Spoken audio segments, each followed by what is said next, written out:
그래서 지금까지 이 뭐 47번의 단군이 있었다라고 하는데 그 이전에 문헌들은 뭘 얘기하냐면 단군의 수명이 1048년이다 이 얘기를 쭉 하거든요. 여기 보시면은 동사강목이니 뭐 해서 제왕운기, 응제시주, 역대세년가 쭉 가잖아요. 이 제왕운기는 28년 했다가 본기에서는 38년 했다가 이거를 갖다 이게 틀리니까 응제시주에서 교정을 한 거예요. 1048. 그러니까 1048이라는 게 있었다. 왜 1048이라고 했을까? 단군의 나이가 그냥 1000살이라고 해도 되는데 이건 뭐냐면 뭔가 기록이 있기 때문에 정확한 기록이 있기 때문에 1048년이라고 한 겁니다. 또 하나는 뭐냐면 삼국유사를 보시면 삼국유사에는 단군께서 아사달에 은거하여 산신이 되시니 1908이다 라고 해서 이것도 뭔가 명확한 기록이 있기 때문에 1900년이라고 하지도 않고 1908이라고 이렇게 한 겁니다.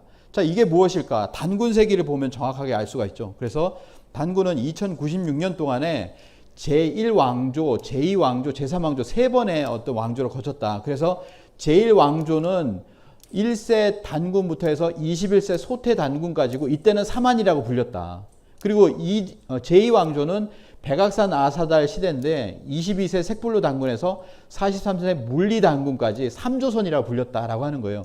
이 제1왕조와 제2왕조의 어떤 시대를 합하면 1908년이 됩니다. 그리고 제1왕조는 1048년이 되는 거죠.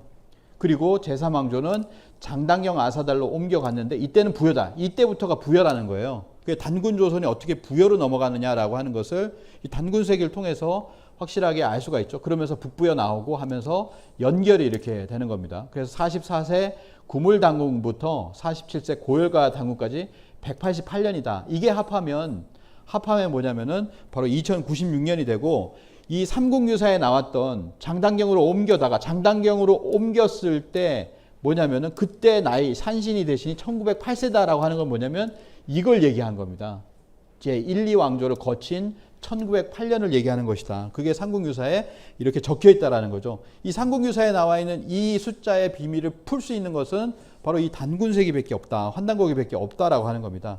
그래서 단군 수도가 이렇게 그래서 지금까지 나왔던 우리 문헌에 국내 문헌들에 나오고 있는 단군의 수명으로 나오는 것들 1048과 1908이라고 하는 것은 무엇이냐? 그거는 제1왕조 1048년 제2왕조 860년 합해서 삼국유사에는 이 두 왕조 시기를 왜냐하면 이때가 바뀌잖아요. 부여로 바뀌잖아요. 그러니까 그렇게 해석할 수 있는 거예요. 이때까지는 단군 조선이었고 이때는 부여다라고 해서 여기서 자른 거죠. 그러면 1908년이 된다라고 하는 겁니다.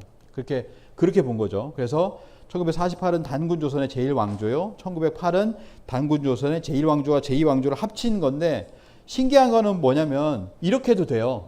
제1왕조가 1048이잖아요. 제2왕조와 제3왕조를 합하면 1048이 됩니다.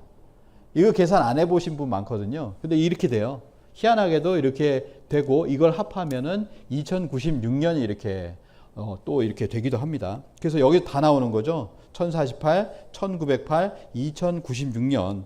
그렇게 해서 뭐냐면은 그 47대 단군의 2096년 역사가 이루어지는 것은 수도를 3번 이전하는데 이때가 사만이었다. 제1왕조는 송화강 아사달이고 수도는 하얼빈이고 송화강 아사달. 그 다음에 제2왕조는 이때가 조선이라는 이름으로 바뀌게 됩니다. 근데 신기한 거는 뭐냐면은 이 조선을 따라서 근세 조선을 만들었잖아요.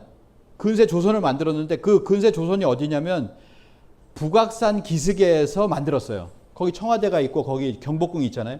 북악산 기슭에다가 거기가 이제 명당 자리라고 해서 만들었는데 북악산을 올라가 보시면 아시겠지만 그게 백악산이에요. 백악산이라고 써 있습니다. 표지가 이렇게 써 있어요. 백악산. 그러니까 백악산 기슭에 만든 게 이거 보시면은 백악산 아사달 때 조선이라고 했잖아요.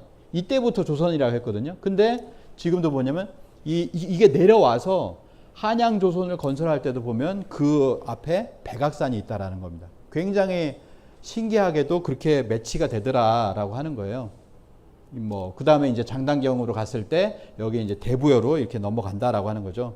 그래서 여기에 보시면은 아까 보셨던 대로 보시면 여기 이런 게 있습니다. 2096년은 알겠는데 왜 47대 단군을 똑같이 얘기하면서 천년 단위를 쓴 건 이건 뭐냐라고 하는 거죠. 1205년이니 1048, 1048이 많죠. 뭐 제1왕조니까 그 1왕조 안에다가 47대 왕군을 단군을 다 집어넣은 겁니다. 그리고 뭐냐면 1212라든지 1212가 좀 있죠. 1212, 1212, 1211, 1205 비슷한 것들이 있습니다. 자, 이게 왜 그럴까? 이거는 뭐냐면 우리 역사에 어떻게 보면 비극이기도 한데요. 뭐냐면 이겁니다. 우리 역사에서 지금 뭘 얘기하냐면 이시조선, 근세조선도 뭐냐면 기자천년이다 이 얘기를 하는 거예요. 단군이 있었지만 단군이 1000년이고 1000년 뒤에는 기자가 오셨다라고 해서 원래 2096년인데 기자가 오셨다라고 하는 그 문헌이 들어감으로 해가지고 우리가 그걸 받아들임으로 해서 기자천년이 들어가 버린 거예요. 그래서 단군이 1000년으로 쪼그라들었습니다. 그런데 뭐냐면 기자가 들어오게 되는 시기가 있잖아요. 시기가 있어요. 그게 언제냐면은 1122년 BC 1122년인데요. 그때 들어와야 되기 때문에 그러면은 1048년 하고 나서 BC 1122년이 되려면 공백기가 있다. 그래서 공백기 164년을 합한 거예요. 그래서 164년을 합하면 아까 보셨던 1212, 1211 이런 숫자가 나오는 겁니다. 잘 보시면 그죠? 1048이라고 하잖아요. 1048이라고 했는데 기자가 오려면은 1122년에 와야 되는데 1048년에서 끝나버리니 요 사이에 공백기가 생긴다라고 해서 우리 문헌에 보면 응제시주나 제왕운기에 보면 공백기 146년이라고 이렇게 해놨어요. 이걸 맞추려고 기자가 오는 시기랑 맞추려고 이렇게 해놨거든요.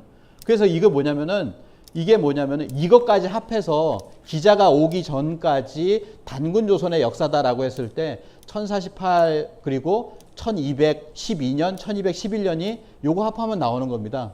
그렇게 만들어 놓은 거예요. 그러니까 우리 역사에서 뭐냐면 워낙 기자가 조선시대를 풍미를 했고 거기에 있다라고 이제 믿었거나 그런 어떤 압력이 있었기 때문에 뭐냐면 그 압력에 굴복한 사서들은 뭐냐면 47대 단군이 있지만 그건 1000년 안에 이루어진 거고 또 기자의 1000년이 있었다라고 하는 것을 이렇게 했다라고 하는 겁니다. 예.